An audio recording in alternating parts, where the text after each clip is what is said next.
नमस्ते प्रणाम।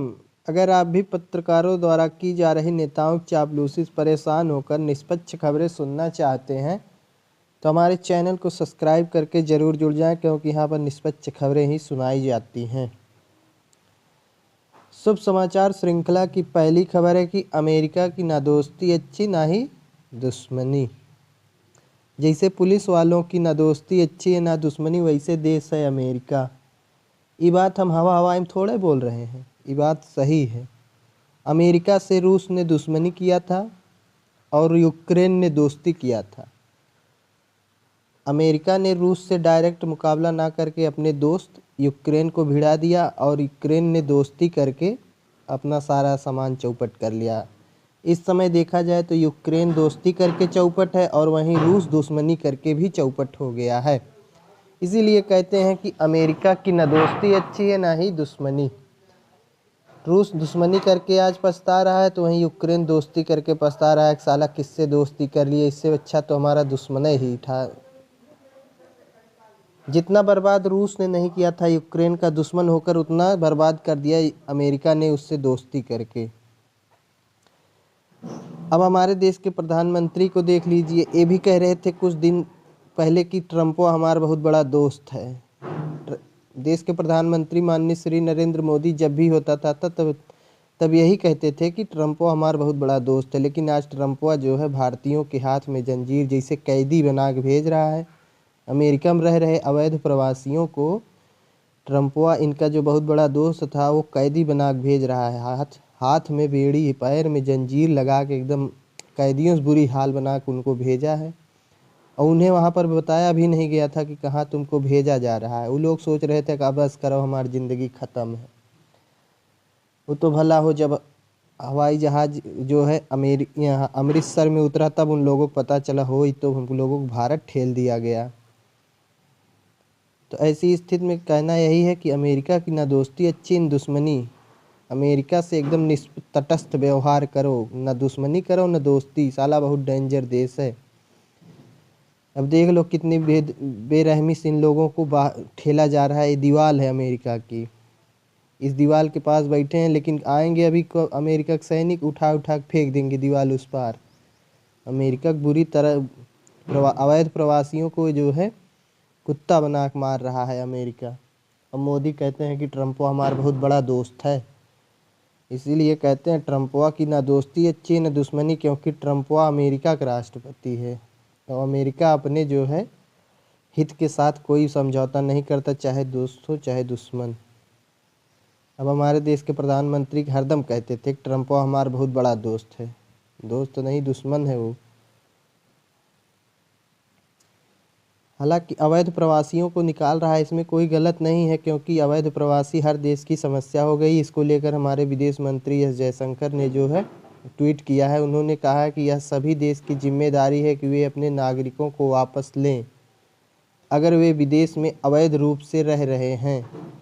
निर्वासन की प्रक्रिया कोई नई नहीं है, यह कई वर्षों से चली आ रही है। यह केवल एक देश पर लागू होने वाली नीति नहीं है।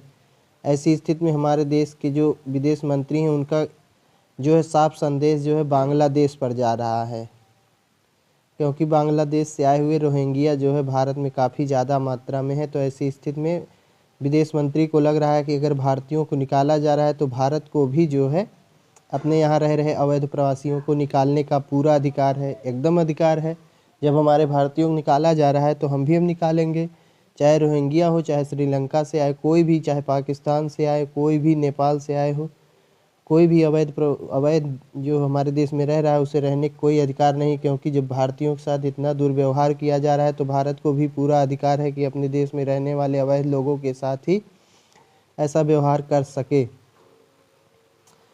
अगली खबर आ रही है, जब साधु संत आपस में लड़ने लगे तो समझ जाना मानवता खतरे में है। यह बात हम नहीं कह रहे हैं, हमारे भगवान श्री कृष्ण ने कहा था कि जब कलयुग में एक समय ऐसा भी आएगा जब साधु संत आपस में ही लड़ेंगे, लोग गाय खाएंगे। जब ऐसा वो अपने शिष्य से कह रहे थे तो ऐसी स्थिति में उनका शिष्य मानने को तैयार नहीं हो रहा था। लेकिन आज देख लीजिए यह घटना सच में साबित हो रही है। लोग जो है गाय खा रहे हैं, साधु संत आपस में लड़ रहे हैं, परिवार में क्लेश है। कहीं शांति नहीं है, पूरे विश्व में देख लीजिए आप जो है। और वही हाल जो है हमारे देश के, अब साधु संत भी आपस में लड़ना शुरू कर दिए। ऐसी स्थिति में भगवान श्री कृष्ण की हर एक बात सत्य होती नजर आ रही है। उन्होंने कहा था कि जब साधु संत आपस में लड़ने लग जाएं तो समझ जाना मानवता खतरे में। ऐसी ही खबर जो है महाकुंभ 2025 में हुई है, महाकुंभ 2025 से सामने आ रही है, क्योंकि शंकराचार्य और मुक्तेश्वरानंद और रामभद्राचार्य हों चाहे धीरेन्द्र शास्त्री हों, सभी साधु संत आपस में ही लड़ रहे हैं। किसी एक मैटर को लेकर आपस में ही लड़ रहे हैं, कोई एक राय नहीं बन पा रही है इन लोगों में। दरअसल रामभद्राचार्य का आरोप है कि शंकराचार्य और मुक्तेश्वरानंद शंकराचार्य है ही नहीं, और वहीं धीरेन्द्र शास्त्री का मानना है कि महाकुंभ में जितने लोग मरे हैं सबको मोक्ष प्राप्त हो गया। तो ऐसी स्थिति में अब शंकराचार्य और मुक्तेश्वरानंद का मानना है कि धीरेन्द्र शास्त्री साधु संत नहीं है, और रामभद्राचार्य का मानना है कि मुक्तेश्वरानंद को हम शंकराचार्य मानते ही नहीं। तो ऐसी स्थिति में सभी लोग आपस में ही लड़ रहे हैं, एक राय पर नहीं पहुंच पा रहे हैं। ऐसी स्थिति में भगवान श्री कृष्ण की बात सत्य होती नजर आ रही कि एक समय ऐसा भी आएगा साधु संत आपस में ही फूट कर लेंगे, एक राय पर नहीं पहुंच पाएंगे। जो मानवता के रक्षक होते हैं साधु संत, वही आपस में लड़कर मानवता को नाश खत्म करने का प्रयास करेंगे। ऐसी स्थिति में साधु संत का लड़ना कोई मजाक बात नहीं है, क्योंकि ये लोग जो है मानवता के रक्षक होते हैं। अगर यही लोग आपस में लड़ने लग जाएंगे तो आखिर मानवता कैसे जीवित बचेगी। ऐसी स्थिति में माना जा रहा है कि श्री कृष्ण की हर एक बात सत्य होती नजर आ रही है। ये हैं रामभद्राचार्य महाराज जी। इनका मानना है कि अमुक्तेश्वरानंद शंकराचार्य है ही नहीं। ये लगातार बहिष्कार कर रहे हैं। दरअसल जो है शंकराचार्य और मुक्तेश्वरानंद के जो है आश्रम में जब आग लगी थी तो उन्होंने खुलकर तो नहीं कहा, लेकिन उनके शिष्यों का मानना है कि यह जो है उनके आश्रम में आग लगाने का कार्य भी इन्हीं लोगों के ऊपर उन लोगों ने ठिकरा फोड़ा था कि इन्हीं लोगों का हाथ हो सकता है। अगली खबर आ रही कि क्या सच में चुनाव आयोग मर गया है। दरअसल पूर्व मुख्यमंत्री अखिलेश यादव ने आरोप लगाया है कि चुनाव आयोग जो है पूरी तरीके से मर चुका है, वह जो है एकदम निष्क्रिय हो गया है, उसे कोई लेना देना नहीं है। चुनाव में कितनी भी धांधली हो जाए, हमारे देश का चुनाव आयोग कोई मतलब नहीं रखता, वह पूरी तरीके से ख़त्म हो चुका है, मर गया है। दरअसल उत्तर प्रदेश के मिल्कीपुर में उपचुनाव हो रहा है, तो ऐसी स्थिति में समाजवादी पार्टी के नेताओं को लेकर काफ़ी ज़्यादा खबरें सामने आ रही हैं। एक यस्सु हैं जो समाजवादी पार्टी के नेता को काफ़ी ज़्यादा गाली बकते हुए नज़र आ रहे हैं। उनका ऑडियो भी वायरल हो चुका है सोशल मीडिया पर। अब जो है सोशल मीडिया पर जो वीडियो चल रहे हैं उसके नीचे जो कमेंट बॉक्स होता है उसमें यस्सु को काफ़ी ज़्यादा गालियां पड़ रही हैं। यस्सु को लेकर काफ़ी ज़्यादा गालियां पड़ रही हैं, लेकिन अब अखिलेश यादव का मानना है कि यह पूरी तरीके से स्पष्ट हो गया है कि चुनाव में धांधली हो रही है।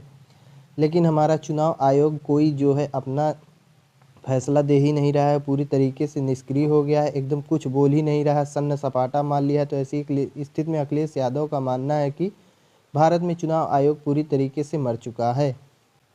निर्वाचन आयोग पूरी तरीके से चुप बैठा हुआ है और उत्तर प्रदेश की पुलिस जो है लगातार यहाँ पर धांधली करने का कार्य कर रही है। ऐसी स्थिति में अखिलेश यादव जब संसद में गए तो वहाँ पर जो है सफ़ेद कफ़न भी लेकर पहुँच गए थे। जब मीडिया वालों ने पूछा कि यह सफ़ेद कपड़ा कैसा है, तो उन्होंने कहा कि हमारे देश में चुनाव आयोग मर चुका है, हम उसी को लेकर कफ़न तक आ गए हैं। ये हैं उत्तर प्रदेश के पूर्व मुख्यमंत्री अखिलेश यादव, जो लगातार जो है चुनाव आयोग को घेरते नज़र आते हैं।